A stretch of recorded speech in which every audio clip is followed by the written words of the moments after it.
Alô, bom dia aí, boa tarde aqui. Isso aí, bom dia, boa tarde, tudo bem?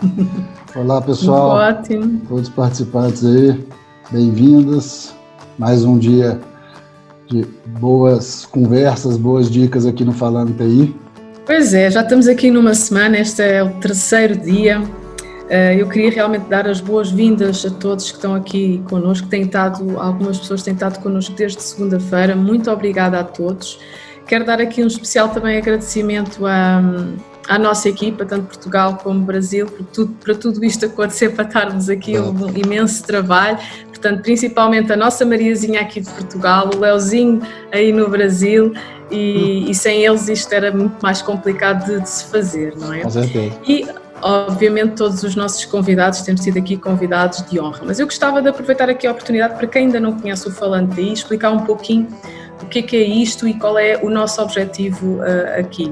Portanto, o Falando TI nasce num blog luso-brasileiro há uns anos atrás, curiosamente, em que o nosso objetivo era reunir, e é que este blog existe, é reunir executivos, pessoas de determinadas áreas dentro deste ecossistema das tecnologias de informação e que eles possam, naquele blog, escrever artigos sobre diferentes temáticas das IT. Portanto, desde a tecnologia, desde gerir pessoas, desde vendas em tecnologias, tudo o que anda à volta de tecnologias.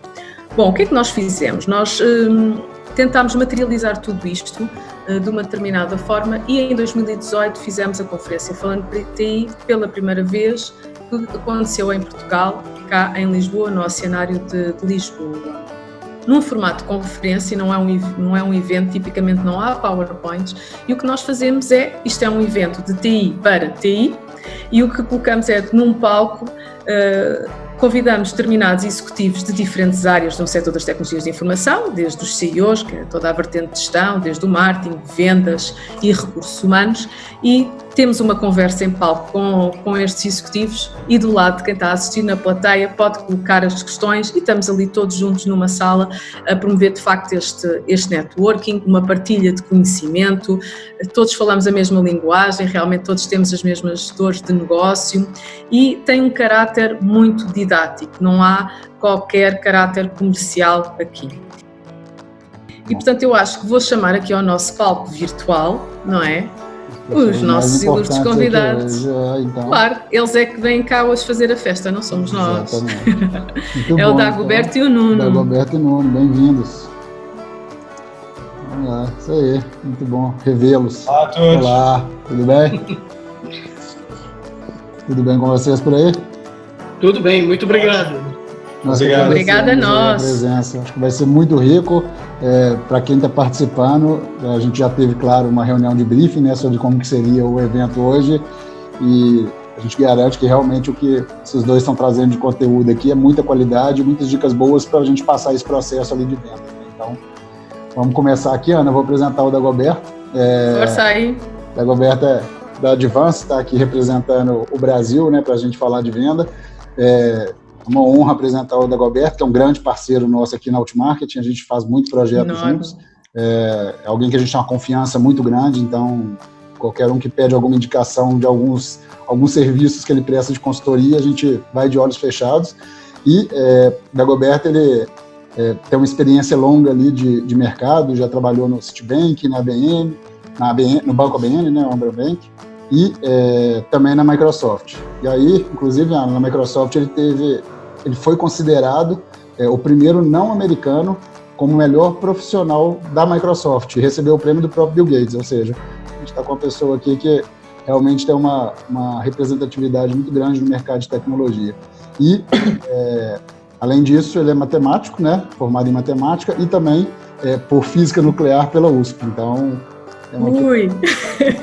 Uma cabeça pensante aqui. Mas a pessoa, ele consegue sentar e tomar um bom vinho com a gente, conversar normalmente durante uma hora, né, Dagoberto? Então é isso, Dagoberto, muito obrigado aí e bem-vindo ao nosso bate-papo. Obrigado. Obrigada, muito obrigada, Dagoberto. Bom, aqui do lado de Portugal, muito bem representados também, estamos com o Nuno Paulino, também mega parceiro aqui nosso, eu não gosto de dizer clientes porque são parceiros, todos é win-win, não é? Mas aqui o Nuno já tem um currículo bastante reconhecido aqui por trabalhar com grandes empresas de tecnologias de informação, tecnologias dentro de Portugal, fora, ok? Portanto já esteve em outros pontos geográficos. Atualmente o Nuno está na Outscope, pertence de facto aqui à equipa executiva e está responsável por áreas aqui muito desafiantes e já vão perceber porque é que o Nuno está aqui. Portanto, o Nuno está responsável pela área de estratégia e desenvolvimento de negócio, portfólio, produto, marketing e comunicação, como é que isto está aqui tudo e como é que ele vem aqui falar de vendas complexas, não é? O que é certo é que o Nuno é muito apaixonado por tecnologia e acredita que no momento que estamos a viver hoje é a oportunidade de finalmente a tecnologia começar a ser acessível de uma forma mais simples a cada vez mais pessoas. Obrigada, Nuno, muito obrigada pelo vosso tempo aqui hoje. E por isso... obrigada. Portanto, Nuno, eu vou já disparar aqui uma questão, porque estás aqui nesta área de muita estratégia, desenvolvimento de negócio na Outscope. Perante todo este cenário em que as pessoas foram convidadas, não é? As empresas foram convidadas a ir para casa, trabalhar remotamente, home office. A equipa comercial, que é aquela que está à frente a desenvolver negócio, não foi exceção, foi para casa, correto? Está tudo em casa. Como é que fica aqui o processo de vendas numa empresa aqui da IT como a Outscope, que são vendas complexas? Eu sei que a pergunta também não é fácil, mas tens que nos responder a isto, eu estou super curiosa. Conta-nos lá, como é que fica aqui este processo de vendas? Bem, como eu disse há pouco, antes de mais, obrigado pelo convite. É um prazer estar aqui com um painel tão ilustre, tanto hoje como nos restantes dias. E estou só aqui a ganhar tempo para responder a esta pergunta, que realmente é uma pergunta desafiante. E é desafiante porquê? Porque mudou completamente o contexto. Por um lado, mudou os clientes, o contexto dos clientes, e mudou o contexto de organizações como a nossa que prestam serviços de tecnologia. Normalmente, nas grandes mudanças, só muda uma das dimensões. Aqui não, tivemos as duas. Do lado dos clientes, houve uma alteração completa de prioridades. Os clientes, primeiro, e isto foi sequencial, a primeira prioridade foi ir para casa e perceber como é que conseguiam operar a partir de casa. Depois começaram a perceber que se calhar havia ali alguns problemas de segurança e alguns desafios que tiveram de perceber como é que iam endereçar. Agora estão a pensar como é que vão voltar e só depois vem tudo o resto. Ou seja, todos aqueles projetos que estavam a decorrer até março, passou tudo para segundo, terceiro, quarto plano. Depois, houve a mudança também das pessoas, porque isto é um negócio de pessoas, que são esses nossos clientes. Uma maior aversão ao risco. Primeiro ao risco por medo que será que eu vou ser contagiado? Será que vai ficar tudo bem? Será que a minha família vai ser contagiada? Será que vai ficar tudo bem? E depois a crise que toda a gente anuncia que vem aí. E este medo naturalmente alterou a forma de pensar, de interagir e de relacionar com outros. Depois, do nosso lado, empresa, além disto tudo, ou seja, além deste receio todo que toda a gente teve, houve uma grande alteração também de como é que nos ajustamos a estas prioridades. Porque nós, e a maior parte das empresas, nós estamos no negócio de resolver problemas com tecnologia, esse é o nosso foco, é ajudar o cliente a resolver um problema, a acrescentar valor com tecnologia, só que esses problemas agora são diferentes, por isso, e as prioridades do cliente são diferentes. Por isso tivemos, objetivamente, e é algo que se vê na indústria, a indústria teve que se refocar. Ok, vamos lá ajudar os clientes a irem para casa a trabalhar. Mas eu antes tinha um projeto fantástico, era para a cloud, mudar tudo, está bem, mas agora isso fica parado, a minha prioridade é outra. E tivemos que nos ajustar, quer em termos de portfólio, quer em termos de discurso. E depois, o tipo de interação que começamos a ter com os clientes foi completamente diferente, mudou muito. Mais interações, mas muito mais curtas. É uma conversa, é uma mensagem, é algo rápido, porque todos nós estamos imersos em chamadas, em calls que preenchem o calendário todo e vamos no meio disto tudo tendo aqui pequenas interações que agora são verdadeiramente em multicanal. É uma mensagem, é a voz, é o WhatsApp, tudo isto muito à volta de de um PC, do telemóvel, de um tablet, e tudo isto sem linguagem corporal, ou seja, sem feedback. Eu, por exemplo, numa sessão tradicional, estaria a falar e estou a olhar para a assistência, perceber se a assistência está interessada no que eu estou a dizer, se estou a fazer um ar de quem não está a perceber o que eu estou a dizer porque eu se calhar não estou a ser claro. E agora não, eu estou a olhar para uma lista que tem aqui 60 e tal pessoas e não consigo perceber, nem ter nenhum feedback se estão a gostar, se está a ser interessante o que eu estou a dizer ou não. E há uma diferença de sincronismo também, porque eu mando uma mensagem, a pessoa pode-me responder só ao final do dia, mas ao mesmo tempo, se calhar, eu vi que ele fez qualquer coisa no LinkedIn. Há aqui quase um stalking digital que torna isto tudo muito, muito mais intenso. E é um grande desafio. Ou seja, esta mudança de um lado e do outro obrigou todas as organizações a adaptarem-se. Quem tem necessidades e nós que precisamos de prestar esses serviços. E temos mais uma, antes só de passar a palavra ao Alberto, que certamente também tem muito a acrescentar sobre este ponto. É que os skills de venda passaram a ser diferentes. Ou seja, o contexto mudou e a prestação e a forma como a equipe de vendas vai conseguir vender, que é isso que esperamos, é diferente. Primeiro, tem que dominar as ferramentas digitais. Um digital native tem uma grande vantagem aqui. Pessoas mais novas, que sempre já nasceram neste contexto, claramente têm uma vantagem. E nós notamos isso no dia-a-dia. Depois, havendo menos pontos de contacto, mas mais frequentes, ao mesmo tempo faz com que esses momentos de contacto tenham que contar. Ou seja, têm que ser muito bem preparados. Enquanto eu presencialmente, se tenho uma mensagem e vejo que a pessoa com quem eu estou a falar não é bem aquilo, quer algo um bocadinho ao lado, eu consigo, usando aqui uma expressão, gingar um pouco e mudar o meu discurso. Claro. Eu numa reunião online, se eu não me preparo bem, é muito difícil dar a volta. Deve ser mais assertivo, não é? Muito mais assertivo e mais preparado. Ou seja, para cada reunião que eu vou ter, eu se calhar preciso de uma hora de reunião, obriga-me 2 horas de preparação. Que é para garantir que a reunião corre realmente bem. E antes, embora a boa prática já dissesse isso, era sempre possível facilitar um pouco. Depois, toda a força comercial tem que atuar com muito mais autonomia, porque queiramos, quer não, longe da vista, longe do coração, menos controle. Há aqui uma questão de grande autonomia e num contexto em que a pressão se mantém. A nossa equipe de vendas tem que continuar a vender. Eu estou com medo, a minha equipe está com medo, o cliente não atende porque afinal está a fazer outra coisa. Ou seja, nós temos de gerir isto de várias formas, mas no fim do dia não quer saber, nós temos que vender. E isto é a grande transformação. E acho que é a grande, e nós que somos gestores e que temos responsabilidade nesta área, é com isto que hoje em dia nós temos de transformar as nossas empresas para este novo contexto.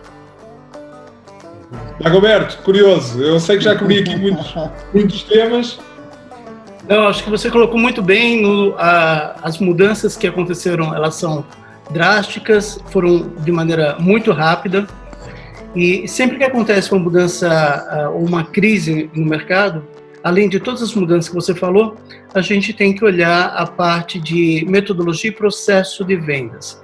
A última grande crise que a gente teve foi em 2008, 2009, por conta do subprime, e nos Estados Unidos eles entrevistaram 6.000 vendedores para saber que tipo de mudanças deveriam ser feitas no processo e na forma, na abordagem de vendas, e lançaram, 3 anos depois, a metodologia Challenger Selling, que foi usada e vem sendo usada com muito sucesso até agora, né? O ponto importante é, eles levaram 3 anos desde que começou a crise até colocar a metodologia no mercado. Quando colocaram, já se perdeu 3 anos de vendas. Quando começou a crise aqui da pandemia, nós rapidamente fizemos uma pesquisa no mercado brasileiro, tanto com empresários quanto vendedores, para saber quais eram as mudanças que deveriam ser feitas por conta do contexto, por conta do comportamento do cliente, por conta de vendedor e comprador estarem em casa e por conta da interação, ela não ser mais presencial e ser digital. Com base nisso, nós montamos toda uma metodologia e estamos treinando já vendedores e gestores de equipe de vendas a partir da semana passada. Quer dizer, não estamos perdendo o tempo que foi perdido lá atrás, 3 anos, para colocar isso no mercado. O que é que eu acho que muda? São alguns pontos que são muito importantes. O primeiro, o Nuno falou bem das interações serem mais curtas, mais frequentes. Eu acho que, na verdade, tudo é mais curto. A gente fazia planejamento de vendas com um horizonte de 1 ano, então fazia territory planning, fazia account planning, tudo com visão de 1 ano. Agora a gente faz plano de guerra. Plano de guerra é o seguinte: o que dá para vender esse mês? Esse momento. Ações que a gente vai fazer semana a semana. Então, as antigas reuniões de vendas que aconteciam uma vez por semana, agora elas acontecem todo dia. E aí o que a gente olha nesse plano de guerra é quem tem dinheiro, para quem eu posso vender, como a gente fala muito em inglês, quais são os low-hanging fruits, aonde eu posso ir e pegar mais rápido. E isso muda todo dia, né? Para quem está aqui no Brasil, ontem foi decretado que nós teremos 3 dias de feriados agora. Então, num dia, a gente tinha um plano, no dia seguinte mudou tudo, quer dizer, estamos em feriado. Então, não dá mais para fazer um plano que seja até trimestral, tem que ser bastante rápido. A outra coisa que muda, quando não chegou a comentar, essa parte de fazer reunião por videoconferência, ela requer um protocolo diferente. Então, o vendedor tem que estudar muito bem o cliente, porque a interação ela vai ser curta. Não existe mais reunião de 1 hora, isso é coisa do velho mundo. A reunião agora ela é de 15 minutos, 30 minutos no máximo, então precisa de preparação dos 2 lados e a gente precisa fazer checagem de entendimento para saber se o que eu quis dizer realmente foi o que o cliente entendeu e checagem emocional, porque muitas das vezes o vídeo tem baixa qualidade ou sequer o cliente está utilizando o vídeo e eu preciso saber se o que eu estou falando faz sentido para o cliente, se ele está gostando daquilo e se eu posso voltar ou conduzir o restante da negociação a partir daí. Para finalizar, o último ponto que eu acho que é fundamental nessa mudança do processo de vendas é o vendedor saber que ele não pode se congelar por conta do cenário. Ele está em casa, mas ele não está em férias. Ele está em casa, tem que trabalhar, tem que produzir, tem que vender. Então ele tem que também convencer os clientes de que nesse momento o cliente também não pode congelar. O cliente tem que usar a tecnologia como forma de minimizar ou mitigar o impacto da crise. O cliente tem que ser sensibilizado do custo de não fazer e, principalmente, se o cliente não fizer e o concorrente dele fizer, quando tudo voltar a uma situação mais positiva, ele está numa desvantagem competitiva fenomenal. Então, a gente precisa ter uma argumentação diferente, muito mais clara, objetiva, assertiva, mostrando ao cliente que tem que fazer e tem que fazer agora. E aí me surgiram 2 perguntas aqui. Primeiro, essa nova metodologia que você comentou aí, que foi muito mais rápida, ela tem um nome específico? É algo que... Ou é a mesma que ela de... nós batizamos ela de drip selling, drip de gotas, porque é o que a gente está falando, todas as interações elas são curtas, frequentes e multicanais. Então você começa falando no WhatsApp, você vai para o LinkedIn, aí você vai para o e-mail, aí você passa a mão no celular para falar com o cliente. Então nós temos até um outro grande desafio, que os CRMs vão ter que ser adaptados para a gente conseguir capturar essas diversas interações e armazenar isso sem ter que ficar manualmente preenchendo. A gente já viu a movimentação de alguns CRMs que a gente tem como parceria ali, que já estão criando algumas conexões de ferramentas como o WhatsApp, o LinkedIn já associando para poder gerar essa associação. E aí, até... Só acrescentar aqui um comentário, é adicionar este plano de guerra, que nós, enquanto empresa, fizemos isso. As reuniões de vendas, há uma reunião de vendas, continuará a ser semanal, mas na realidade ela acontece constantemente. E esse plano de guerra tem um desafio, porque havendo um tema de confiança, é muito mais difícil de conquistar clientes novos. Ou seja, nós temos, e pegando no low-hanging fruits que temos, esses low-hanging fruits estão nos clientes, já têm uma relação de confiança, com os quais nós já demonstramos o nosso valor e é muito mais difícil fazer isto com novos clientes. Porque os clientes naturalmente não nos conhecem. E mesmo assim é um esforço importante, porque esta venda consultiva, os clientes precisam desta venda consultiva, porque havia clientes que já trabalhavam work from home, ou já trabalhavam remotamente há muito tempo, mas a maior parte não. A maior parte destas organizações precisa de ajuda sobre como fazer. Não é só comprar uma solução e já está. Nós em Portugal costumamos dizer que somos muito desenrascados e começamos logo a usar o básico. Mas, com o passar do tempo, o básico já não é o suficiente. E aí é o desafio entre, por um lado, fazer isto que os clientes já confiam em nós, por outro lado, demonstrar que podemos ajudar clientes que ainda não confiam em nós, porque não nos conhecem. E este modo de plano de guerra é algo muito exigente em termos de organização e da equipe de gestão e da equipe executiva e de toda a gente, mas começa logo no topo da organização como gerir este plano de guerra. E só para terminar, é um plano de guerra sem um modelo de risco conhecido. Ninguém sabe o que vai acontecer daqui a 3 meses. Não há referência. Ninguém sabe. Ou seja, nós enquanto equipe de gestão, trabalhamos com vários cenários, tentamos atribuir probabilidades aos vários cenários, tentamos ver o que é constante a todos os cenários e o que é que temos que fazer no cenário mais provável. E como o Alexandre estavas a dizer antes, é pensar um pouco, muito bem, então e depois? Aliás, foi o Dagoberto, peço desculpa, então e a seguir? Como é que eu me vou diferenciar das outras empresas? Como é que eu giro toda esta componente? Por isso este plano de guerra constante, eu acho que interiorizou-se no dia-a-dia das empresas de tecnologia. E digo isto porque nós, empresas de tecnologia, a maior parte das empresas de tecnologia não parou. Continua a ter trabalho, continua muito ativa. Pelo menos faço as empresas que eu conheço. A nossa continua. Verdade. Eu sei a maior parte delas também. Por isso nós estamos quase, a expressão é mesmo um bocadinho em modo guerra, constante. Nuno, eu queria fazer um comentário aqui, que você falou muito bem. Todos os vendedores passaram do dia para a noite a serem inside sales. Certo? Eles fazem a venda. Só que nenhum deles fez treinamento de inside sales. Nenhum deles sabe técnicas e táticas para fazer essa venda de maneira digital. Isso já estava disponível no mercado, né? A figura do SDR, Sales Development Representative, faz isso, aborda clientes novos, não base só, clientes novos, de uma maneira instigante, de uma maneira que consegue identificar oportunidades e aí passar para o Inside Sales.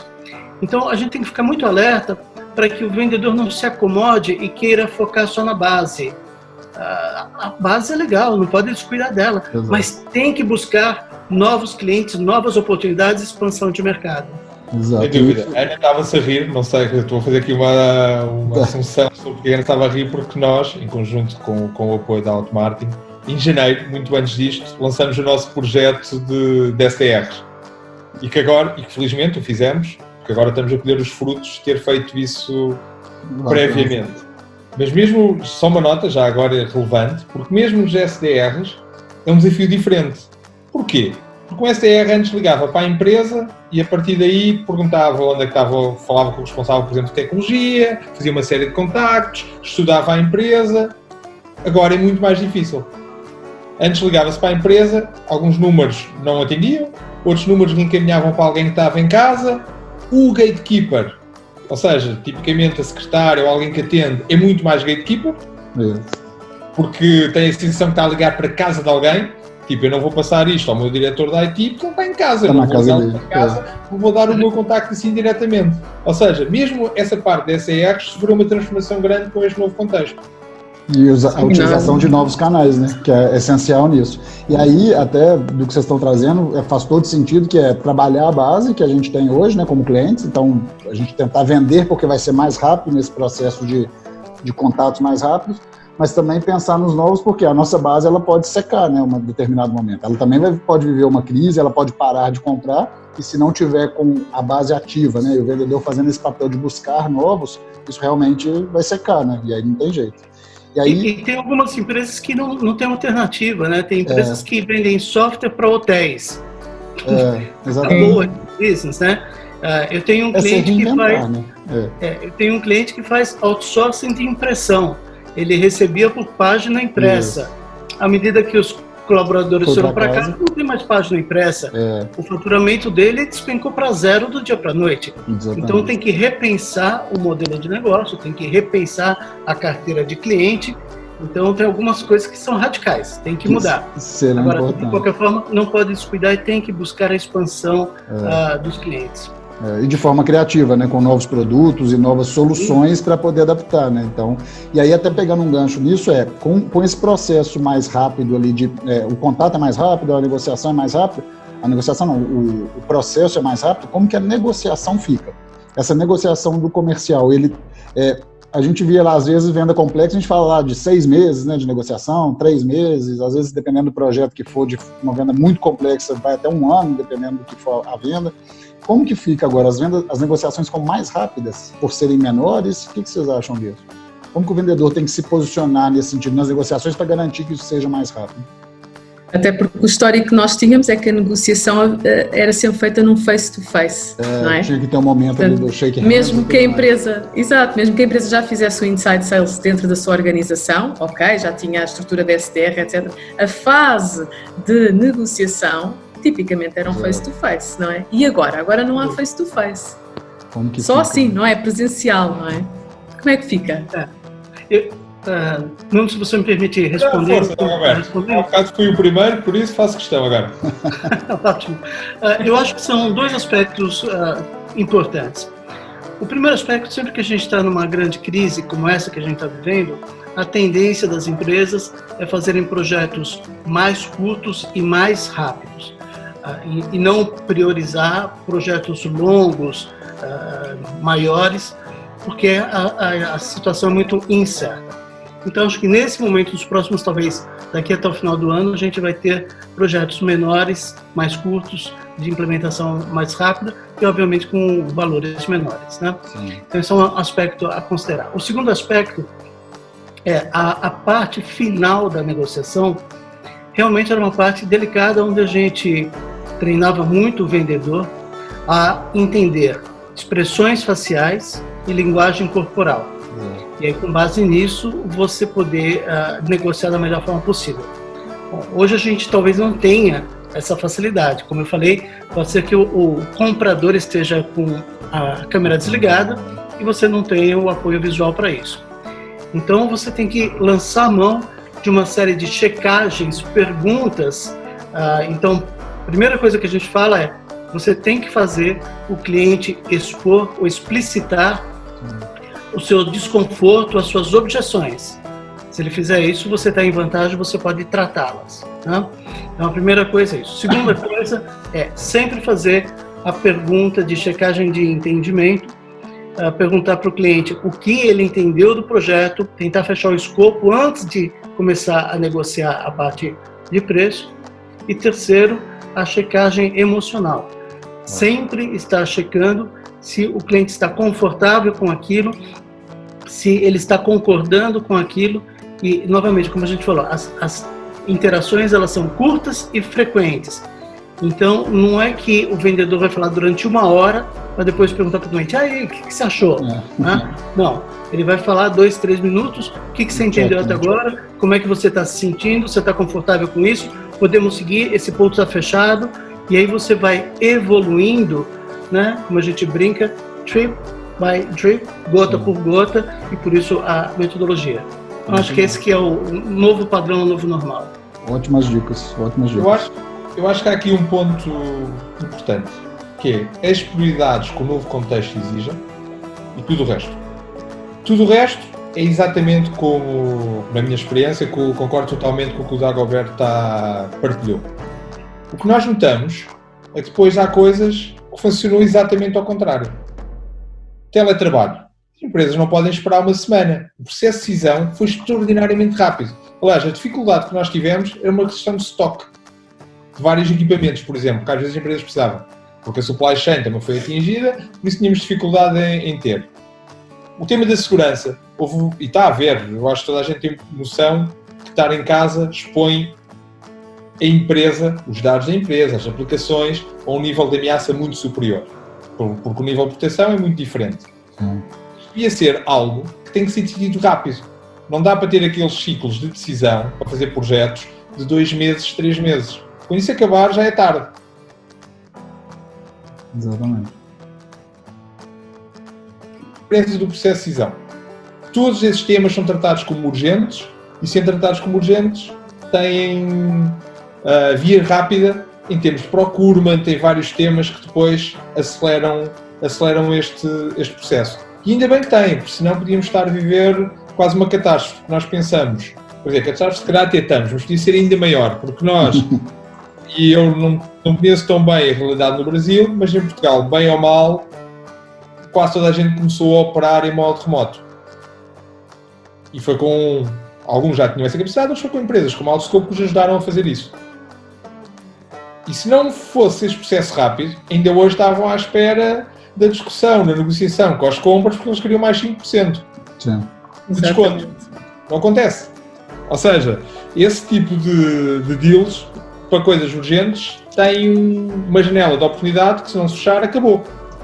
Agora nós estamos a sentir que as empresas estão todas a pensar como regressar, sabendo que ainda têm que montar a parte de trabalhar de casa, porque as pessoas não vão deixar, e depois espero que tenhamos a oportunidade de falar um bocadinho do que será o novo normal, mas agora as pessoas vão começar a pensar como é que poderão fazer uma fase híbrida.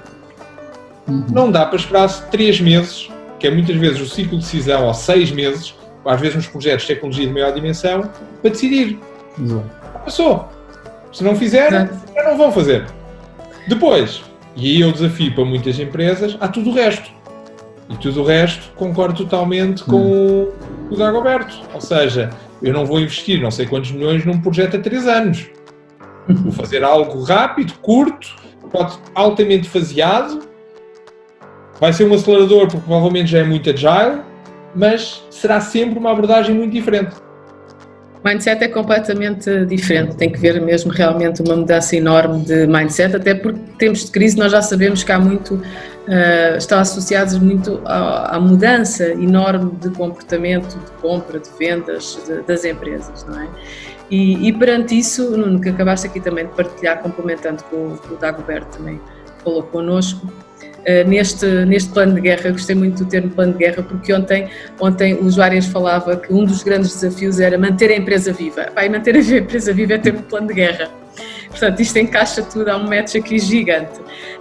Mas perante tudo isto, com esta mudança toda, como é que vocês veem que estas nossas empresas da IT podem realmente desenvolver táticas assertivas, táticas de venda certeiras para de facto terem sucesso nas suas vendas? Porque já não são processos tão longos, ou é decidido agora ou não é, como estavas a dizer muito bem, Nuno. Portanto, que táticas é que as empresas da IT devem ter em consideração para este modelo? Essa pergunta tem, se calhar, voltando ao fator tempo. Ao imediato e ao que nós prevemos, se calhar, daqui a 3, 4 meses. No imediato, eu acho que o Dagoberto acabou por responder isso há pouco. É os low hanging fruit. É ir buscar as necessidades que são urgentes, onde há os bolsos de budget, de orçamento, para ir buscar. Não dá... Porque agora, diria que estamos a notar agora que as empresas estão a começar a planear o pós. Até agora ninguém estava a planear o pós. Estavam todas a tentar sobreviver e a ter as ferramentas base. E aí, usando aquele grande ditado, always be closing. Há uma oportunidadezinha, fechar. Fechar. Mas depois o cliente vai precisar de... Não, agora eu preciso disto, fechar. Depois, há uma grande transformação que nós acreditamos que vai acontecer neste novo normal. Todos nós, acho eu, que já vimos aqueles cartoons sobre o grande driver da transformação digital. O CEO, né? Covid-19. E esta transformação digital vai ter um impacto gigante nas interações, tanto lá dos clientes, mas também nas próprias organizações. E acho que essa grande transformação vai acontecer algo, e pegando um bocadinho, por exemplo, na tecnologia. O que é que vai acontecer? No B2C, já acontece, a tecnologia já é usada para fazer tracking das pessoas, para fazer personalização, para fazer coisas altamente tailor, com inteligência artificial, com algoritmos. O B2B sempre foi ficando atrás nisto. como todas as interações hoje em dia são muito digitais, é inevitável que todas estas tecnologias que eram fundamentalmente usadas no B2C passem para o B2B. E então vamos ter algoritmos de inteligência, vamos ter um tailor muito mais feito dos nossos clientes, vai haver um stalking digital muito automatizado, mas que nos vai dar muito mais informação sobre o cliente, automação, ou seja, toda esta MarTech, tecnologia de marketing e de vendas, que antes estava muito mais focada no B2C, vai passar para o B2B. E esta dimensão, naturalmente, vai ter impactos nos processos. Porque a partir do momento que eu tenho esta informação toda e esta capacidade tecnológica, eu posso começar a gerir o meu funil todo. Porque antes o digital geria muito o topo do funil. E vou passar a gerir, ou ter capacidades e ferramentas de gestão no funil todo. Sim. Ou seja, eu consigo ter tecnologia que me ajuda a fechar o negócio quando o cliente está a decidir se gasta mais 50 euros por mês ou não. E isto muda completamente os processos. Além disso, há uma coisa que uma das dificuldades nas vendas complexas é ter especialistas disponíveis. Ou seja, nós enquanto empresa de tecnologia temos um número finito de colaboradores, estamos a crescer muito, somos muitos, mesmo assim, especialmente especialistas nas várias soluções que nós fornecemos, é limitado. Porquê? É limitado per si, mas antes era mais difícil de gerir esses recursos. Porque eu antes tinha uma reunião em Lisboa, depois tinha uma reunião em Düsseldorf, onde nós temos um escritório, a pessoa tinha que voar até lá, ia lá, estava lá, 2, 3 dias, ou então ia e vinha, no mesmo dia era difícil por causa do fuso horário, mas eu vou pelo menos 2 dias, eram 2 dias sem reuniões em Portugal. Agora não, eu consigo ter uma agenda e slots disponíveis dos meus especialistas para estarem sempre no momento que conta. E isto faz com que eu tenha um processo de venda diferenciado e tenho que adaptar o processo de venda para conseguir usar os novos recursos que eu tenho. E há uma dúvida: as pessoas, os meus vendedores, vão ser os mesmos? Vão conseguir evoluir para fazer isto ou vão ter que ir buscar novos? Soft skills também, aqui também. Vai haver aqui um híbrido. Vai haver aqui um híbrido, claramente. Mas já sabemos que só o facto de ser digital native é uma vantagem. Dagoberto, lancei aqui vários temas. Acho que isto vai ainda ser interativo. Eu acho que você colocou vários temas realmente. Eu acho que tem 2 pontos que eu gostaria de falar. O primeiro, você falou bastante do uso da TI ou da tecnologia. Sim. Eu acho que para o Brasil, nesse aspecto, vou falar uma frase que vai soar estranho. Eu acho que a pandemia foi boa para o Brasil do ponto de vista de TI, e eu vou explicar antes que você entenda mal. Para todos nós, Dagoberto, para todos nós foi bom, eu acho.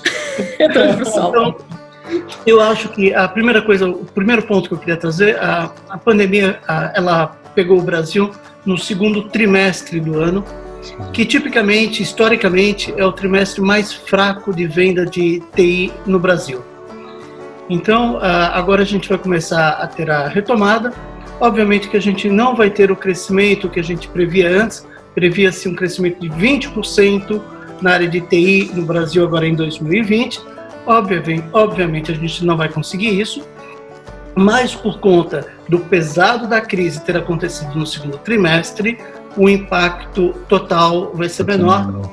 Então, eu acredito que a gente vai crescer 12%, 15%, o que não é 20%, mas é excelente perto do que vai acontecer com a economia no Brasil. Segundo aspecto que eu queria colocar, se a gente pegar o investimento de TI no Brasil nos últimos 15 anos, ele foi o equivalente a 2,1% do PIB.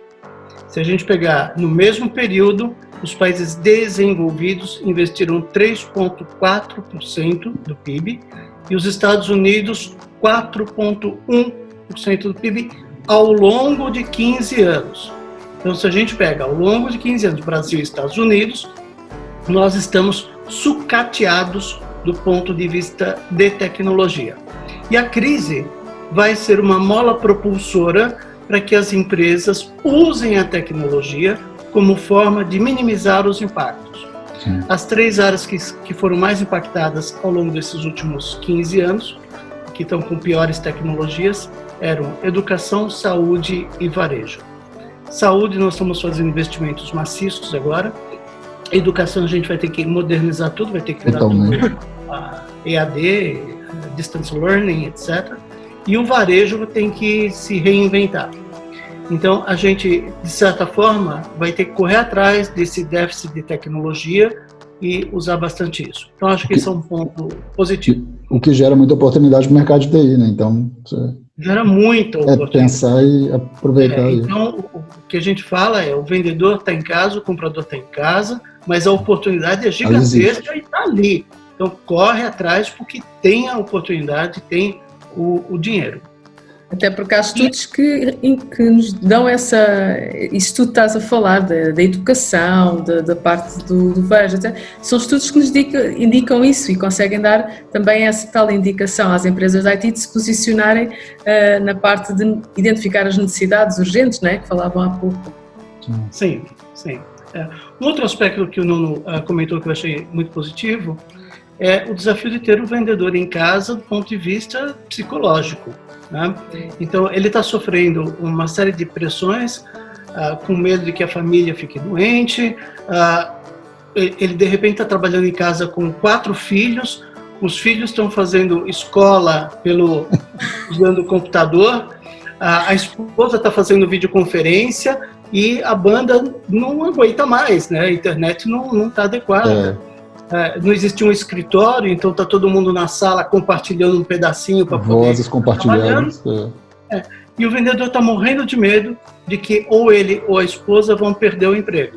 Né? E isso vai começar a acontecer agora, a gente vai começar a ver em ciclos de amizade mais próximos, pessoas perdendo o emprego.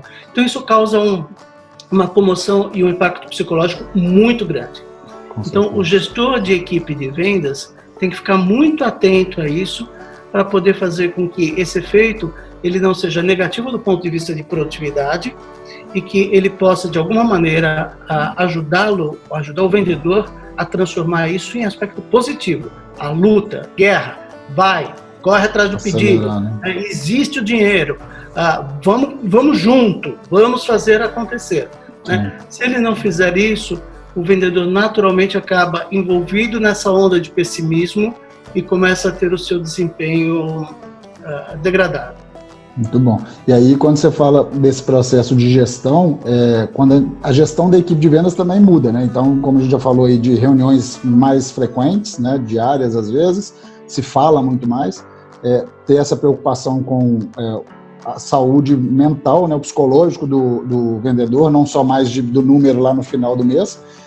E o gestor de vendas? Como que o gestor tem que se preparar? Porque também ele sofre uma pressão muito grande, né? Porque ele tem são 10 vendedores ali que ele tem que cuidar dos 10, fazer essa parte da meta do psicológico, de ajudar na venda, e ele tem a soma de tudo ali para entregar para a empresa.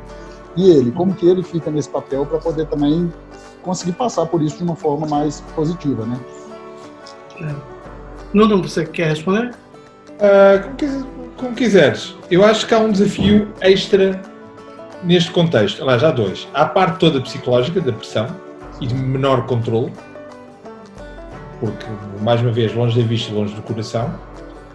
Novos mecanismos de comunicação com a equipe, novos mecanismos de coisas que ele próprio não sabe, ou seja, porque o gestor de vendas estava habituado e se calhar era muito bom a gerir uma equipe de sales de terreno, de vendas de campo, e se calhar agora está a gerir uma coisa que ele próprio não sabe. Exato. Nós temos todos os desafios técnicos da venda que ele pode não saber. E depois temos os outros, que é muito importante, que é um overwhelming, é um excesso de informação e de disponibilidade que antes não tinha. Se calhar ele antes ia ao escritório de vez em quando, ou estava com as pessoas de vez em quando, se não quisesse atender o telefone não atendia num dado momento. Agora não. Agora está em calls provavelmente de manhã à noite, está sempre a receber mensagens, eu estou a fechar este negócio, eu preciso de ajuda. É sufocante. Ou seja, se a pressão de um vendedor já é grande, a pressão do gestor de vendas, eu diria que é 10 vezes. E mais, com uma zona de desconforto muito grande. Mais uma vez, havia equipes que já tinham inside sales e que já sabiam fazer algumas destas coisas. como o Dagoberto disse, tudo agora é inside sales. Sim. Muitas não fazem a mínima ideia. Ou seja, estão completamente fora da zona de conforto. Também estão a aprender, estamos todos a aprender nesta altura, não é? E as soft skills aqui vêm muito ao de cima. O Dagoberto fala muito disso, das soft skills, não é? Sim, sim. E eu acho que tem dois aspectos importantes quando a gente fala de gestão de equipe de vendas, pelo menos aqui no Brasil. O gestor, ele só fazia o que a gente chama de gestão no olho. Ele passava na mesa dos vendedores, o que você está fazendo? O que você está fazendo? O que você está fazendo? E essa era a gestão. Ele não sabia o que era indicador de desempenho ou gestão por indicadores. Agora, não tem mais o olho, vai ter que aprender na marra e rápido a fazer análise numérica do funil, taxa de conversão, o que está acontecendo, e fazer análises matemáticas e preditivas para melhorar forecast pipeline e poder ter resultado. Então, uma coisa que a gente sempre falava de que o gestor de equipe de vendas tinha que ser um administrador e entender essa parte numérica, agora tem que fazer, porque senão morre. Não consegue compreender. Segunda coisa que o gestor tinha como deficiência é que ele era um cobrador de resultados. Basicamente, ele falava duas palavras: forecast pipeline, pá. Não sabia o que era mentoria, coaching ou apoio ao vendedor. E nesse momento, ele vai precisar fazer isso. Ele vai ter que sentar com cada um dos vendedores e falar: deixa eu te ajudar, vamos desenhar aqui a estratégia, as ações, vamos ver que tipo de apoio você precisa, como é que eu vou tirar os obstáculos que você tem, quais são os roadblocks que você tem aqui, como é que a gente faz para que você venda mais rápido e melhor. Então, o gestor agora, ele vai assumir duas figuras ou dois perfis que ele não tinha no passado, um de administrador e o segundo de uma parte de apoio, de mentoria para ajudar os vendedores nesse processo, nesse momento. Muito bom. Faz sentido?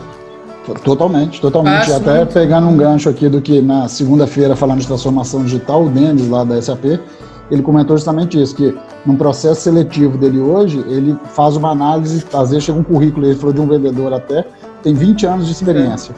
E aí você olha para aquele cara e fala assim, 20 anos de experiência, isso é bom ou não é bom? Porque às vezes, realmente, o 20 anos de experiência significa que ele está na mesma coisa ali, né? E ele não está buscando mudanças. E essa mudança agora, a gente tem visto claramente, conversando com vários executivos como a gente tem feito, a gente tem sentido que realmente o papel da área comercial, o vendedor, ele tem que mudar completamente o formato dele. Se ele manter, porque também, se ele mantém naquele formato, que é o que também ele é acostumado a receber aquela gestão na mesa todos os dias, isso também não vai sair, porque não vai ter mais o gestor na mesa todos os dias. Né? Então, ter essa autonomia, ter essa gestão vai ser muito importante. Muito bom. E aqui entra muita parte, então, depois da tecnologia, não é? Porque como é que a tecnologia vai ajudar estes gestores de vendas a conseguir metrificar, digamos assim, conseguir perceber aqui a performance dos seus vendedores e, por sua vez, como é que os vendedores também vão conduzir os seus processos. Como é que aqui a tecnologia entra? Quanto é importante a tecnologia? O Nuno há pouco falava muito, isto é muito Martech, porque a tecnologia vem realmente como um meio de processos, juntar processos de marketing e vendas e conseguirmos aqui unificar tudo através da tecnologia. A tecnologia é que nos vai permitir ter aqui indicadores para tomadas de decisão também assertivas, não é? Como é que vocês veem aqui o quanto de facto é importante neste período de vendas a tecnologia aqui como suporte a todos estes processos, que já falámos também da definição de processos, não é? Que é necessário. Como é que entra aqui a tecnologia? E que tecnologias, não é? Vamos pensar um bocadinho só no tema do CRM. E vamos fazer um paralelismo com o B2C, por exemplo. Eu no B2C, se alguém de um operador de telecomunicações me ligar, ele sabe ver lá os meus dados todos, ver quanto é que eu pago, se calhar ver que filmes é que eu já comprei, se vê os meus números, se tenho filhos, se não tenho, isto tudo em tempo real. Se ele disser alguma coisa, ele já tem os seus scripts desenhados e consegue ir para a esquerda ou para a direita. Quantas empresas no B2B hoje em dia conseguem fazer isto? Diria que muito poucas. Ou seja, eu estou a ligar para alguém, a propor uma solução e de repente o cliente diz-me: eu não sei se essa solução é a melhor. De repente no meu histórico, em tempo real, não é com a preparação, porque essa preparação podia ser feita no mundo anterior, mas agora tem que ser tudo em tempo real. Eu de repente vejo lá, já alguém falou, já houve uma conversa sobre isto e o cliente tinha-me dito que não, gostava mais da tecnologia A em vez da B. Ou seja, todos estes auxiliares de tempo real têm que chegar ao B2B. Todos. E pegamos no CRM. O CRM é base. O CRM tem que conseguir ter esta informação e torná-la disponível, e vamos começar a ter cada vez mais calls apoiadas por CRM. O que é que no B2B muito acontece? Eu faço as interações e depois vou registrar no CRM. Agora não, isto tem que ser live. Isto tem que ser tudo em tempo real, porque eu vou ter que ajustar em função da informação que eu tenho. E eu, mais uma vez, a preparação é importante. Eu tenho que me preparar. Mas depois já sei. Não há nenhum plano, vou usando a expressão da guerra outra vez, não há nenhum plano que sobreviva aos primeiros tiros. Tem que ser ajustado, tem que ser diferente. Por isso, essa tecnologia de tempo real é logo muito diferente. Nós vamos ter, lá está, CRMs B2B vão estar muito mais perto do B2C. Depois temos tecnologia, e peço desculpa começar no início, tecnologia é um tema apaixonante para mim, toda a parte de inteligência artificial. Eu, se calhar, consigo cruzar todas as informações que eu tenho no CRM e dar recomendações muito mais efetivas do que eu consigo tomar na hora. Toda esta inteligência vai ter que aparecer. E o terceiro eixo, eu digo que são estes três eixos: o tempo real, a inteligência artificial e a automação. Isto tem que ser automático. E toda a gente diz, mas isso já existe, já há soluções de marketing automation, já fazem um pouco disto. Isso vai ter que passar para o nível seguinte. E vai ter que ter um papel para o gestor de conta. O gestor de conta vai ser uma peça dessa automação e dessa interação. E esses três eixos, acredito eu, vão transformar todas estas primeiras grandes peças que nós temos. Vamos claramente, nos próximos anos, e como acho que o Dagoberto disse no início, em todas as crises há uma grande transformação, a tecnologia vai ser nova tecnologia. Ou pelo menos tecnologia muito diferente do que conhecemos. Obrigada. Acho que sim. Eu sou um pouco mais velho do que o Nuno, talvez uns 3, 4 meses mais velho do que ele. Eu sou da época quando o CRM era totalmente Excel, e na verdade não era nem Excel, chamava Lotus 123 antes disso. Hoje não, hoje a gente tem uma tecnologia bastante interessante, não só no CRM, mas em tudo que vem antes dele.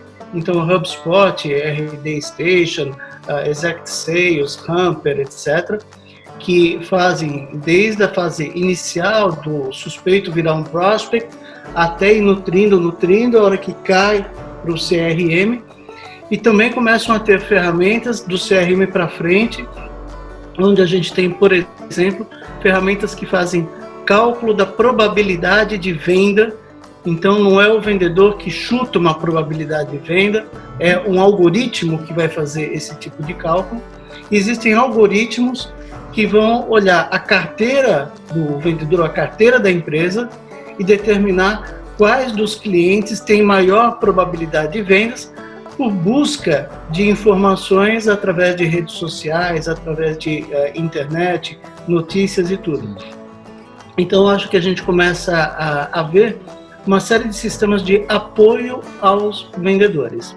Infelizmente, a maior parte das empresas de TI ainda usam como ferramenta de apoio a vendas Excel, né? E aí, infelizmente, não tem muito o que se possa fazer a respeito, né? Exatamente. Isso é muito bom. Eu digo só um ponto adicional, que estas ferramentas, embora já existam algumas dessas ferramentas, hoje em dia a informação transacional e do B2B ficou muito mais digital. Ou seja, o conteúdo que essas ferramentas vão trabalhar é muito mais rico. Isso é uma grande mudança. É por isso que essas ferramentas vão explodir. Porque antes as pessoas diziam assim, porquê que eu vou investir nessa tecnologia que me dá esse algoritmo, quando eu, na realidade é o meu vendedor que ao telefone em meia hora fecha, depois ele só põe umas atualizações lá no CRM. Hoje não, isso vai estar tudo digital, vai estar tudo registado. E todos esses registros digitais podem ser trabalhados para resultar numa recomendação, como o Dagoberto estava a dizer. Exatamente. Isso é uma grande mudança. E aí o que vocês trazem aqui, até a gente já está aqui no nosso tempo aqui de bate-papo, como Eles já percebemos. todos os dias, exatamente, todos os dias a gente tem percebido isso, que quando bate uma hora, parece que tem 10 minutos só de tão rico que tem sido o conteúdo. Então, para a gente poder fechar aqui, eu queria fazer só uma pergunta, porque falamos de processos, de tecnologia, de pessoas, né, dentro da área comercial, e aí, de forma bem rápida aqui, antes da gente passar para as perguntas que a gente já tem de algumas pessoas aqui, como que vocês enxergam que as empresas de tecnologia podem fazer esse processo de transformação digital dentro da área comercial, né? Então, a gente sabe que a transformação digital não acontece da noite para o dia e não vai ser nada rápido, não é também só sair comprando CRM e mais ferramenta de cadência, de automação de marketing, não é só ter a tecnologia. Então, o que seria um primeiro passo para as empresas que agora querem transformar digitalmente a área comercial? O que seria um começo ali para, pelo menos, sentir que estou evoluindo nesse processo? Dagoberto, força. Eu sempre digo que o primeiro ponto é processo, né? A tecnologia, ela vem depois para você automatizar os processos que existem. Então, se você não trabalha com uma boa metodologia de venda, se você não tem um processo bem definido, o CRM só vai bagunçar a tua vida, não vai resolver absolutamente nada.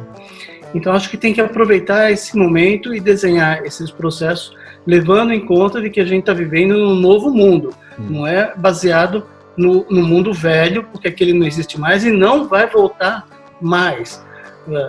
Aquele mundo presencial, ele vai levar seguramente muito tempo e talvez realmente acho que não volta. Então tem que pensar essa maneira. Então, como estruturar o processo de vendas, o processo de gestão de equipe de vendas, o processo de planejamento e indicadores de desempenho em vendas e a parte de monitoramento ou controles de vendas, forecast pipelines e afins. Tendo isso, o CRM e as outras ferramentas todas se encaixam nisso e a gente faz a transformação digital. Ou seja, revisar os processos para redesenhar o processo e então pensar na tecnologia. Muito bom. E você, Nuno? Eu acho que há um ponto essencial, concordando naturalmente com o que o Dagoberto diz, acho que há um ponto essencial que é a forma como se vai fazer esta transformação. Ou seja, nós andamos a falar de agilidade e flexibilidade há muitos anos, e especialmente as empresas de tecnologia. Agile, com metodologias Scrum, com várias coisas, dizer que os clientes têm que trabalhar assim, mas nós próprios, nós, empresas, indústria, fomos adotando estas metodologias aos poucos. Hoje em dia, esta transformação tem que ser agile, não há hipótese. E é agile porquê? Porque nós não sabemos o que é que está daqui por 6 meses. Por isso, não vale a pena fazer um mega projeto de transformação que só vai estar pronto daqui a 6 meses.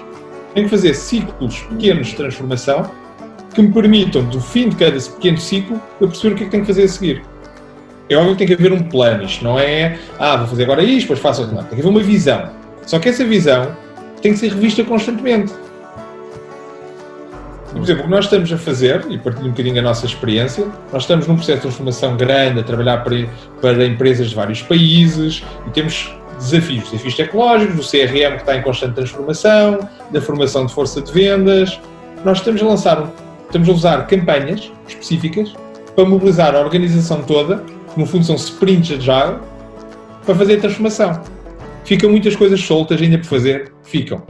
Mas a empresa está a mover-se. Sente o movimento acontecer. Está cada vez mais perto e estamos a aproveitar, e foi algo que fizemos com esta crise, que por vezes tem este efeito benéfico, é as pessoas juntarem-se e andarem ainda mais rápido e acelerarem. Ou seja, estes sprints que nós criamos e este sentido de urgência fez com que a transformação realmente acelerasse. Nós já estávamos numa transformação, como eu dei o exemplo há bocado dos SDRs, etc., que estávamos a montar. Desde que entramos em modo pandemia, isto acelerou. Agora, cada vez estamos a tentar fazer sprints mais curtos.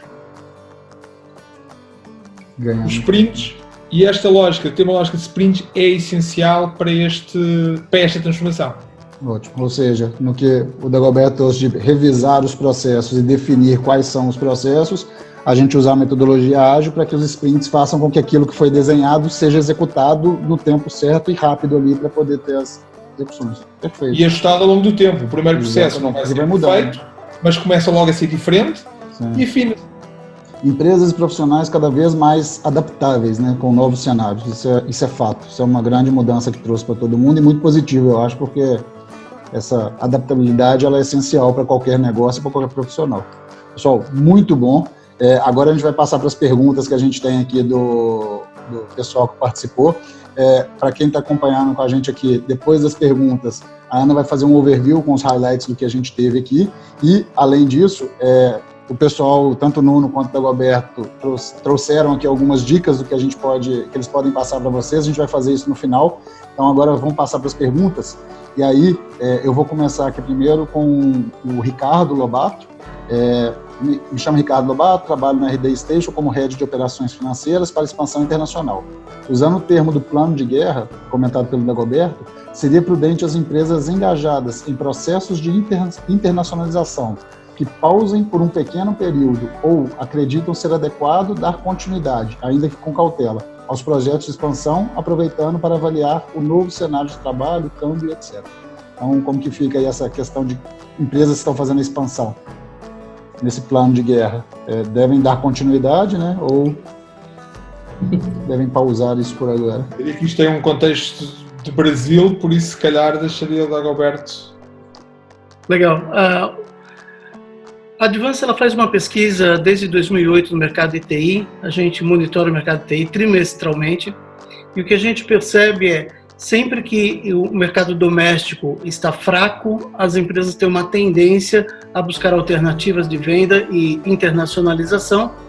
Logo que o mercado brasileiro volta a ficar bom, a internacionalização volta para cá e todo mundo vende. O mercado doméstico brasileiro é gigantesco e, como eu cheguei a comentar, nós estamos nesse momento com um déficit de tecnologia enorme, né? Então, nesse momento, o que eu tenho visto, não é a minha opinião, o que os empresários estão fazendo é se voltando ao mercado doméstico. Os projetos de internacionalização pararam na medida do possível, alguns não têm como fazer isso, mas priorizando a oportunidade, primeiro priorizando a crise no mercado, para depois priorizar a oportunidade que teremos logo a seguir. Exatamente. Aí até, Ricardo, o Dagoberto tem uma grande experiência, eu sugiro que conecte com ele no LinkedIn depois, que ele pode passar muita informação dessas pesquisas que ele faz aí, porque traz muita informação sobre isso. Beleza, obrigado, Dagoberto. Então agora tem uma da Gisele aqui, que é trabalho com vendas de CRM para o terceiro setor, um dos mais afetados pela pandemia. Como conseguir progredir em vendas neste meio? Ou seja, o que fazer diferente? Posso, se calhar, eu agarrar esta e vamos alternando até pelo tempo. É o mais afetado, mas também será o que vai retornar e precisa de mais tecnologia. Ou seja, não há fórmulas mágicas. Quando uma empresa para, não vai gastar dinheiro em tecnologia. A prioridade não está a gastar dinheiro. A prioridade, objetivamente, está em sobreviver e tentar ter receita e reduzir os custos. No entanto, esses são os setores mais afetados. São os setores que maior transformação vão ter. E eu não faço a mínima ideia, mas dou o exemplo das companhias aéreas. São empresas que vão ter que se transformar completamente nos próximos tempos. Como? Não sei, sou sincero. Mas que tecnologia vai ser essencial para isso, eu acho que não há qualquer dúvida. Nenhuma. Ou seja, a questão é quem trabalha fundamentalmente com setores que estão parados é esperar, sobreviver, tentar encontrar alguns low-hanging fruits que possam ou não existir, mas são poucos, vamos ser honestos, e preparar para relançar. Porque vai ser tão diferente que também isto é uma oportunidade. Porque eles vão precisar de coisas muito novas. O modelo operativo dessas empresas vai ser completamente diferente. Logo, a tecnologia vai ser completamente diferente. Agora, é um bocadinho, voltamos àquele modo guerra, sobreviver até lá.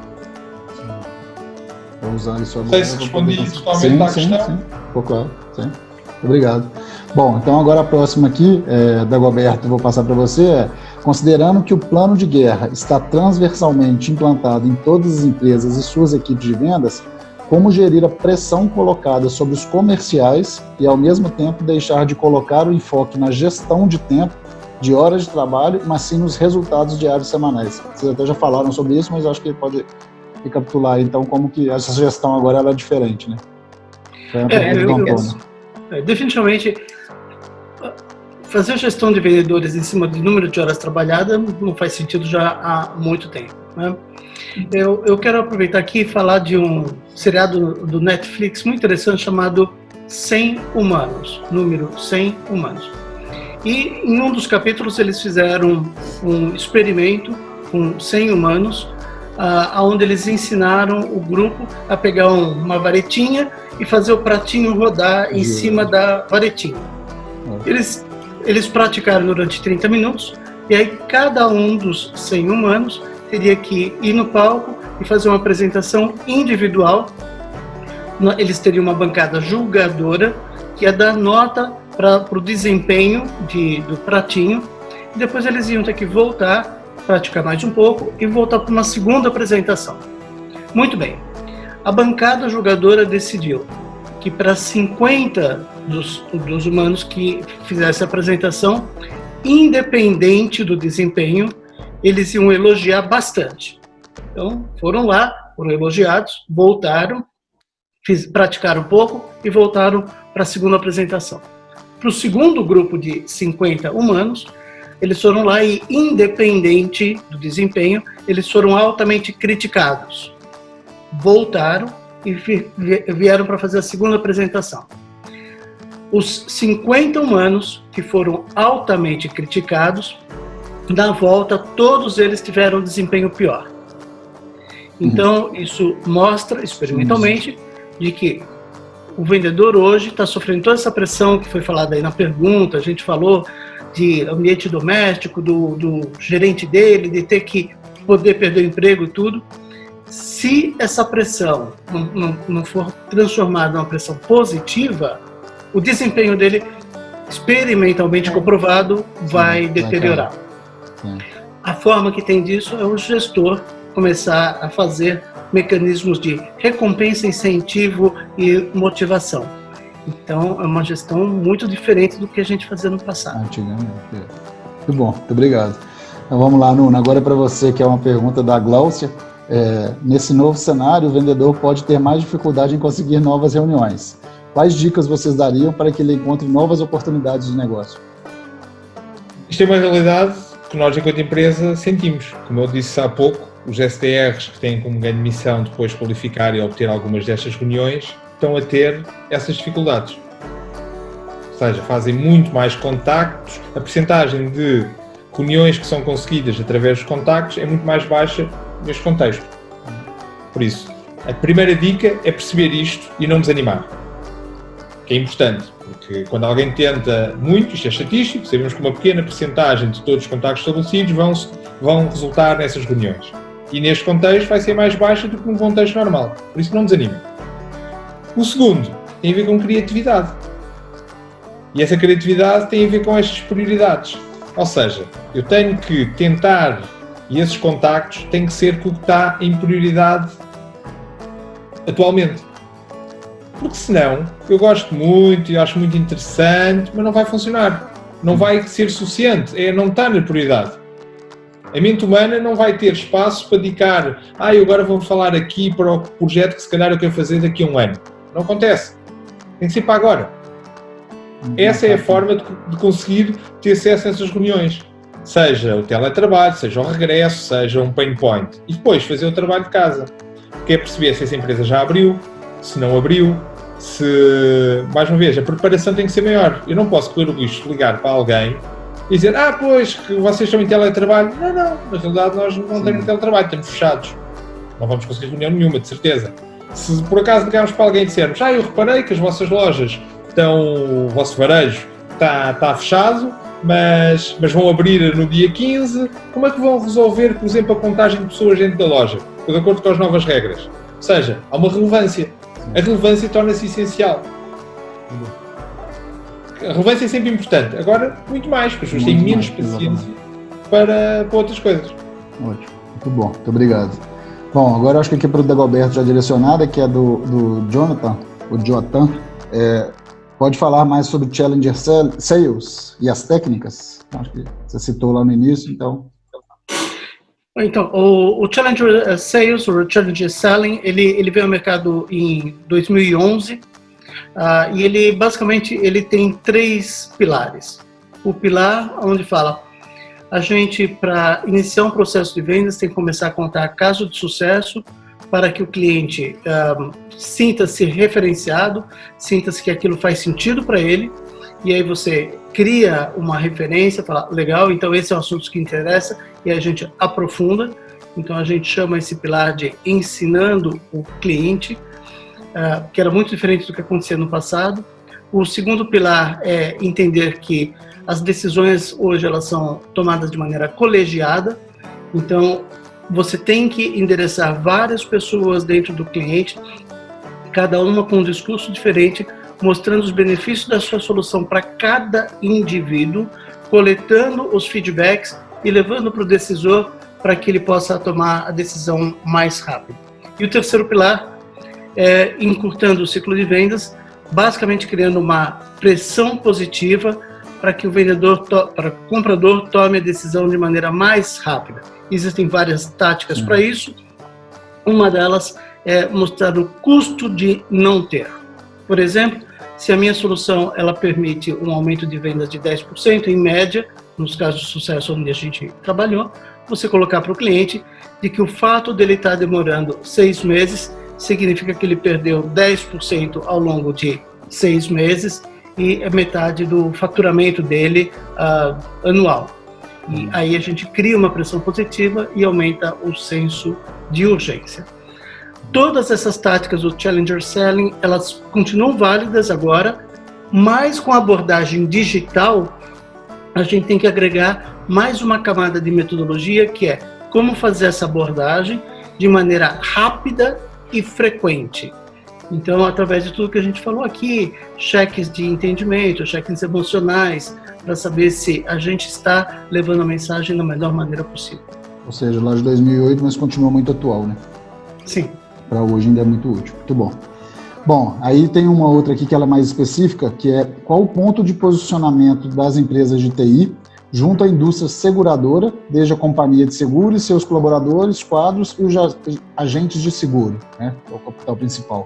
Não sei se tem algum direcionamento aí já com seguradoras ou segmento desse tipo, mas acho que de uma forma geral, né? Como que TI pode estar posicionando em relação ao mercado de uma forma geral. Eu posso responder, não tenho um grau de especialização grande no setor segurador, mas TI ganhou muita importância. A tecnologia ganhou importância. Por isso as empresas de TI são cada vez mais importantes. Mas também não nos podemos posicionar como os mercenários que agora estamos a tentar capturar o facto de haver necessidades específicas que as empresas têm agora. Nós temos que aproveitar isto para nos posicionar como parceiros e vamos fazer esta jornada com as empresas. As empresas seguradoras, em particular, estão cá hoje e vão estar cá daqui a uns anos. Isto pode mudar muito. As empresas podem ser diferentes, mas vão continuar cá. E isto é uma porta de entrada. Estas necessidades específicas que têm é uma porta de entrada. Não tentem ganhar muito dinheiro com elas agora, ou mais dinheiro do que o justo, atenção, ou com o valor do mercado, e apostem numa relação duradoura. Eu acho que isto é a chave. E depois as seguradoras precisam de sistemas centrais, precisam de apoio para os colaboradores remotos, vão precisar de apoio para as agências, para o varejo que trabalha nos vários sítios, ou seja, há muitas necessidades novas para uma seguradora. Agora, é preciso gerir e ser inteligente e aproveitar este momento para criar uma parceria. Quer seja com seguradoras, quer seja com qualquer outro setor. Sim, muito bom, isso aí. Obrigado. E aí, tem uma pergunta do Fábio aqui, aí da Goberto. Como que fica o marketing digital nesse novo cenário? Amanhã temos a nossa sessão de marketing. É exclusiva sobre marketing também. Não estejam a desvendar muito, hein? Olha, eu só tenho uma frase a falar. Contratem auto-marketing. Pronto. Eu de tudo para você. Obrigado, Goberto. Agora, definitivamente, nesse mundo digital novo que a gente está vivendo, se a empresa não fizer marketing digital, ela está morta, ela não consegue chegar a novos clientes, ela não consegue ajudar o vendedor a buscar novas oportunidades. E aí o custo da venda vai ficar impraticável. Então, nesse momento, o marketing ele ganha uma relevância impressionante. E a integração cada vez maior com vendas, né? Então, e se antes já era necessário, agora é urgente. Quer dizer, agora não, é o único canal, é o digital. Exatamente. E esta integração com as vendas, ter o processo todo. Claramente. Se você me permite aqui, tem um livro muito interessante, em inglês, o título é Your Marketing Sucks. Traduzindo, o seu marketing não é bom. Traduzindo mais ou menos. E ele diz basicamente o seguinte: se para cada $1 que você colocar em marketing não gerar $10 de vendas, então your marketing sucks. Então hoje o marketing ele é muito orientado a vender. E a gente tem que ter isso em mente quando monta toda a esteira de atividades de marketing, estratégia de atividades de marketing, para que gere os 10 ou 10 vezes o investimento na parte de vendas. Muito bom, muito obrigado. Obrigada.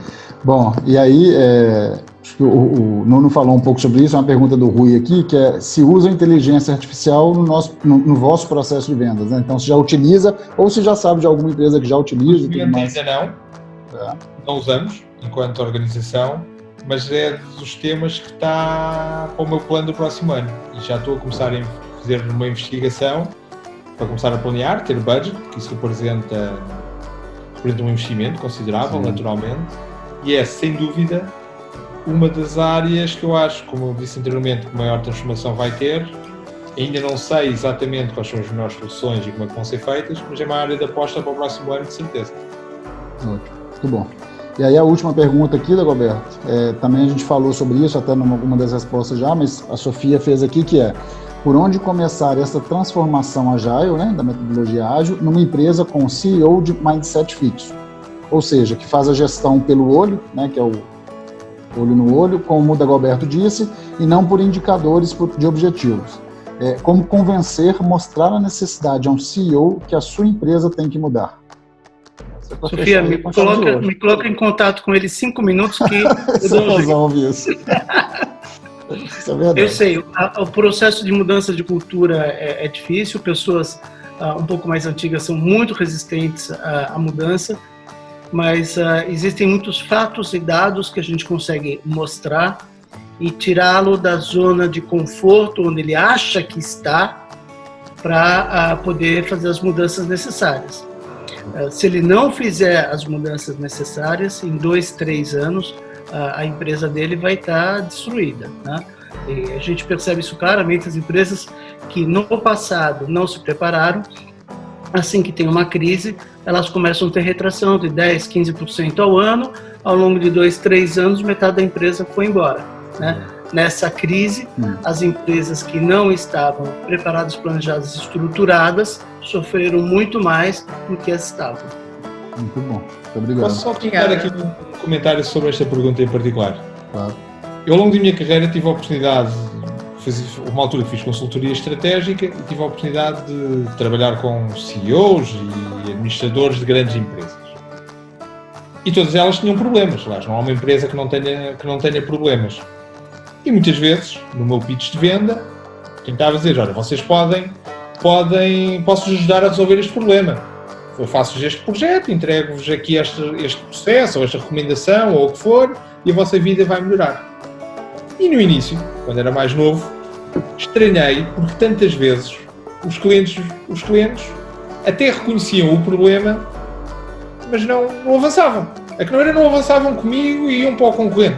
Não faziam nada. E porquê? Porque a mente humana e a gestão de qualquer empresa é inerte por definição.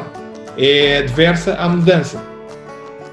A única forma de mudar é um conceito de consultoria, um conceito de vendas, mas em consultoria muito usado, que se chama Burning Platform, que é mostrar que a plataforma onde a empresa está a arder. Que se ele não fizer nada vai morrer. E isto é a chave. É explicar, porque a maior parte das pessoas pensa, eu vou continuando, faz aqui um pequeno ajuste. Quando eles perceberem que esse pequeno ajuste vão arder na mesma, então aí fazem alguma coisa. Há muita documentação com Burning Platform Sales, Burning Platform Consultoria. É um conceito mesmo que qualquer consultor, quando começa a vender, fica claro. E acho que isso pode ajudar a explicar ao CEO que se calhar não está a ver as coisas. Aliás, ele até está a ver, assim está a mudar, mas eu vou dando aqui, fazendo algo e vou controlando. Ele percebe que não, é mostrar que o mundo está realmente a arder à volta dele. Muito bom. Ótimo, muito obrigado. E aí é ótimo que todo mundo aí está tendo várias dicas aí de conceitos e coisas para pesquisar para poder aplicar. Bom, então daqui a pouco a gente vai passar para as dicas, mais dicas, porque acho que vocês têm mais alguma coisa para poder passar. E aí a Ana vai fazer um overview agora bem rápido e a gente já vai soltar a pesquisa enquanto isso para a gente poder fechando aqui, pessoal. Então aguardem mais um pouco aí. Estou aqui com um grande desafio de fazer um overview, porque falou-se tanto.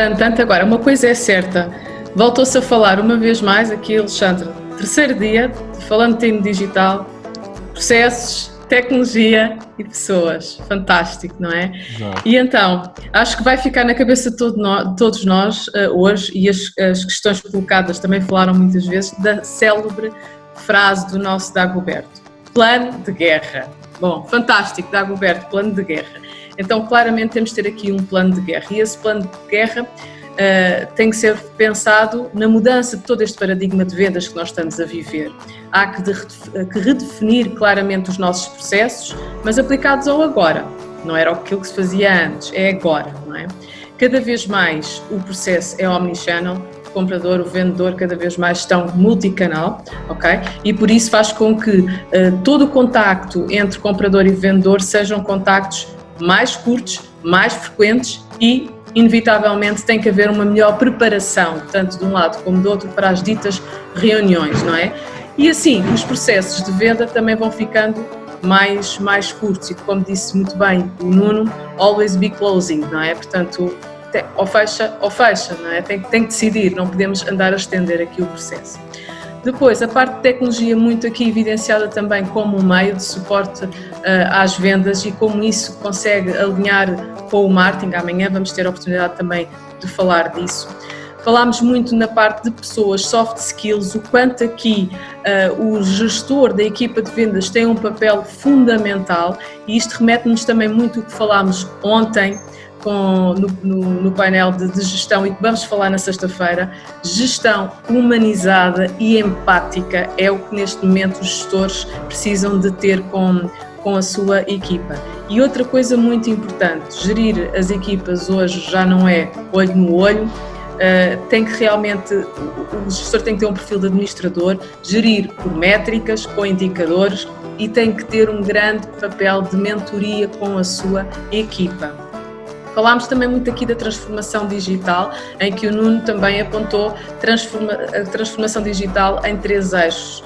A parte de tempo real, tudo o que estamos a fazer tem que realmente ser testado e afinado, não é? A inteligência artificial como uma tecnologia que vai dar aqui valor agregado para tomar decisões mais assertivas e ter isto tudo de uma forma automática.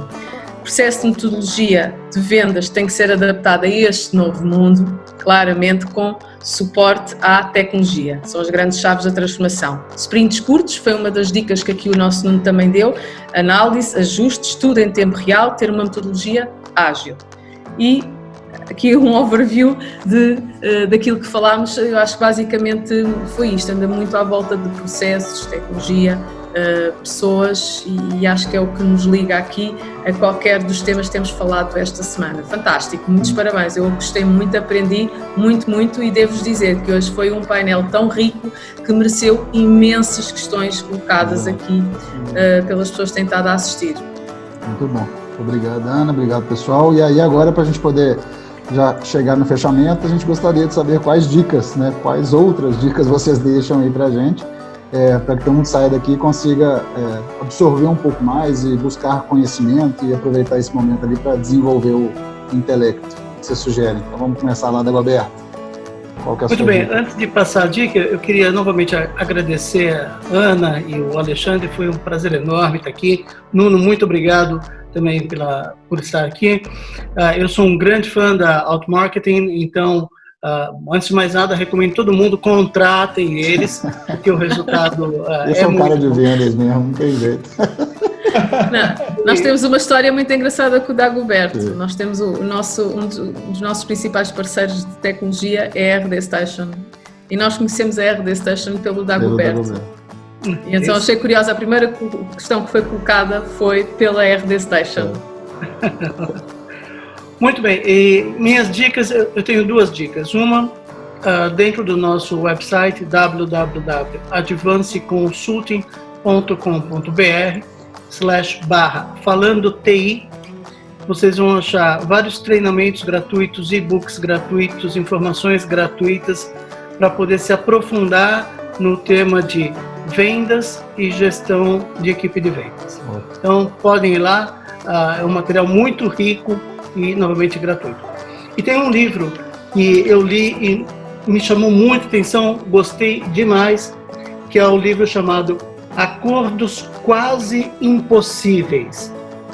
E ele trata de negociações que são complexas.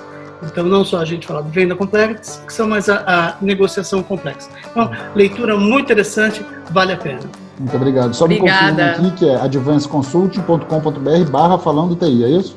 Isso. Então, ótimo. Vou digitar aqui que o pessoal já pega aí nos comentários. E aí, muito obrigado, Roberto. E Nuno? Eu tenho 2 recomendações, 2 livros que eu acho que são marcantes e que são extraordinariamente relevantes no contexto que vemos. O primeiro, e eu não tenho livro para mostrar porque eu leio isto em digital, sou um Kindle fã, por isso o primeiro chama-se Originals, de um escritor chamado Adam Grant, em que basicamente, isto é um livro muito popular em Silicon Valley, já tem uns anitos, mas muito popular em Silicon Valley, em que no fundo pretende ajudar como é que todos nós podemos ser mais inovadores e principalmente integrar essa inovação no nosso dia-a-dia, nas nossas empresas, na nossa vida. E parte do princípio que todos nós temos capacidade para ser originais e inovadores. E dá dicas de forma pragmática como o fazer. E acho que hoje em dia, num contexto desafiante e novo, a relevância é mais que óbvia. O segundo, porque estamos numa transformação. E é algo que eu gosto muito e que é um grande motivador para mim é estar sempre a aprender. Por isso eu recomendo um livro chamado Ultra Learning, do Scott Young. O que é o livro? É como é que, usando uma expressão muito comum, é como é que se faz hack ao sistema de learning. Em vez de ter aqueles processos normais, tem os cursos, tem tudo isso, há uma metodologia de Ultra Learning que permite aprender mais rápido. E acho que é útil para todos neste contexto, porque há muitas skills que têm que ser aprendidas de forma rápida. E estas 2 recomendações acho que são especialmente relevantes para o contexto em que estamos. Muito bom. Muito conhecimento aqui, ótimas, muito ótimas conhecimento. dicas. Muitas dicas. Pois é, estamos aqui no... Eu passei para as dicas, mas queria só aproveitar estes últimos segundos para agradecer o convite da Ana e do Alexandre e a sorte de estar a partilhar uma conferência destas com o Dagoberto, que é um prazer. E agradecer, acho que esta conferência e esta discussão para mim foi uma grande oportunidade de aprendizagem e estou muito agradecido pelo convite. Obrigada, Nuno. Aprendemos todos. Este propósito de unir o nosso ecossistema e partilharmos todos aqui o conhecimento, os desafios, as dores e as aprendizagens é de facto o que nos motiva a estar aqui e somos uns apaixonados por este setor das tecnologias de informação. Resta-me agradecer aqui Dagoberto e Nuno, muito obrigada por esta partilha. Todos os que estão aqui a assistir, que já extrapolámos a hora, foi a sessão desta semana que mais extrapolámos a hora e que mais tomou o tempo e estamos todos aqui. E todo mundo continua ativo. Quase em lágrimas para desligar, mas temos que desligar. Agradeço muito deste lado de Portugal quem cá está e desse lado do Brasil também. Muito obrigado novamente e aí a gente conta com vocês em próximos, porque eu acho que vai gerar muita demanda aqui agora para a gente poder falar mais sobre esses temas que vocês trouxeram aqui. Obrigado, bom resto de semana aí para vocês, né? Para quem é feriado no Brasil e estiver curtindo feriado, bom feriado e a gente volta a se falar. Pessoal, até amanhã então para falar de marketing. Até amanhã. Obrigado, pessoal. Tchau. Tchau.